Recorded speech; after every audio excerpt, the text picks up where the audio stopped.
just underway at Richmond.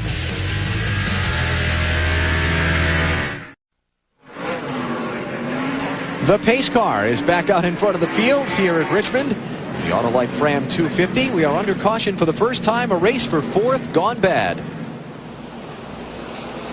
Come off the corner. Sure looks like Greg Biffle gets in the back of the 43 car. Jay Sauter. I would say so. It looked like the rear of the car came off the ground. That's over in turn number 2. Only question remaining there was, did Sauter slow for some reason, causing Biffle to run into him? Jeffrey Bodine got knocked around in the aftermath.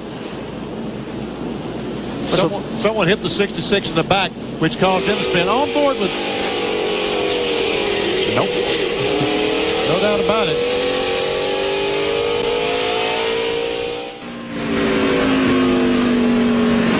And this is Hank Parker Jr.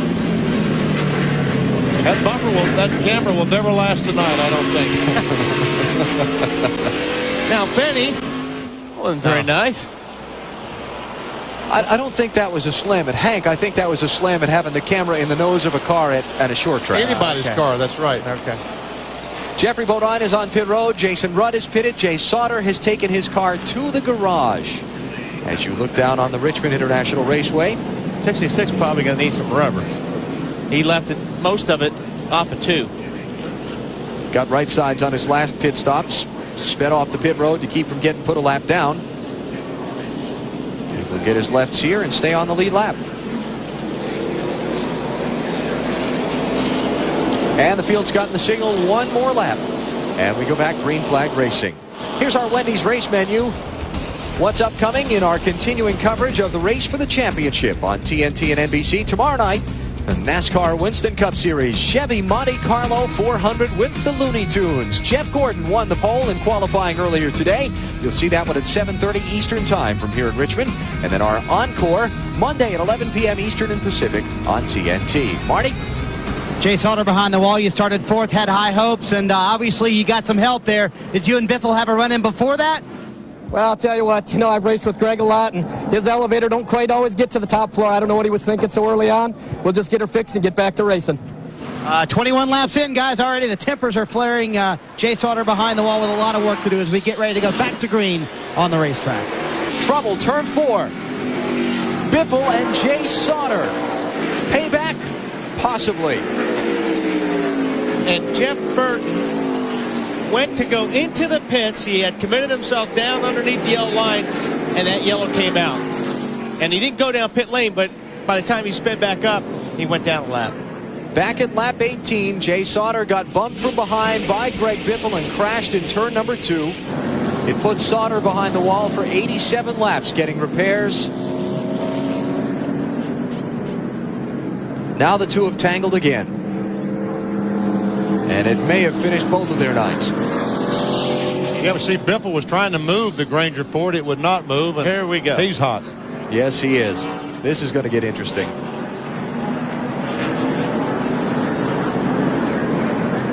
And that's going to get expensive. That's going to be expensive.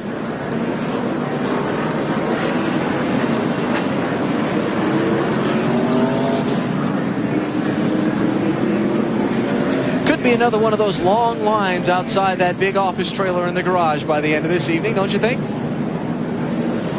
Leaders on pit road, Marty. Spencer. Running order going to be jumbled up a little bit. Now let's go back to this story. Let's show you the first one that happened back at lap number 18 off of turn number 2. No, that's the wreck right then. That's the crash then that Biffle is so upset about. And it's obviously that the 43 car, Jay Sauter, decided that he wanted to crash the 60 car. That's what just happened.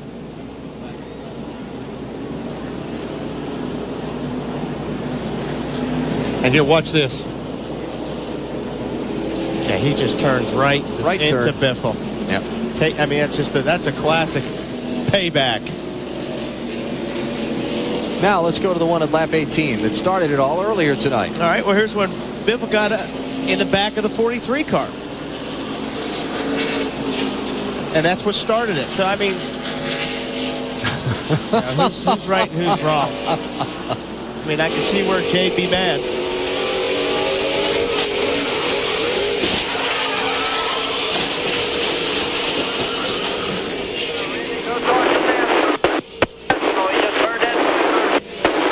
I'm not sure we want to hear that radio right now. You know, but that's the thing. All these guys, you know, when you get in a race car, you're not a pushover. You got there for a reason. And if a guy's going to take you out or going to rough you up, you're going to get him back. I mean, that's what you're there for. You're not there to get run over. But Wally, one of these days, someone is going to be hurt, and racing as we know it is over when that happens. You're absolutely right, BP. But then somebody should have made a call. Do you want to be the guy that ruins racing forever? No. But somebody should have made a call on the first takeout over in turn 2. And penalize the 60 car for that. Exactly. Yeah, the line at the principal's office is going to be long tonight, and you can bet somebody's wallet's going to be lighter coming this week.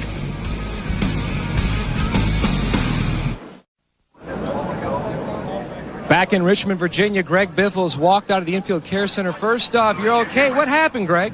Well, early in the race, the 43 picked the throttle up and got loose, and I was in the throttle already and got in the back of him and turned him around. You know, I felt really bad about it. Didn't mean to get in the back of him, obviously, and it was a bad deal. And then they told our crew that they're going to put their car back together and come out and wreck us, which they did, you know. So I guess he wanted to pay me back this race right away. So, you know, not everybody drives like that, but some people do, so it's all right. What took place when you went to the window? Oh, I was just asking him what had happened there, you know, and it was pretty obvious. I didn't know he'd make it that obvious because people get, you know, in trouble for doing it that obvious. But, you know, in the corner and it pushes up a little and gets the guy, that's different. But, you know, it was, that's just racing. Any confrontation at the car? Oh, a little bit. You know, we exchanged words, but, you know, we'll just see what happens. That's short track racing. Frustration seems to follow somebody. And tonight it's Greg Biffle. Yeah, this last time I remember somebody taking a shot at another guy who was strapped in his car was Michael Waltrip on Lake Speed at the end of a Michigan Winston Cup race a number of years ago, and that cost Michael, I think at the time, about 10 grand. Inflation, you know, we'll see. And the onboard camera still works on top of the flatbed as this Granger Ford has been towed back to the transporter.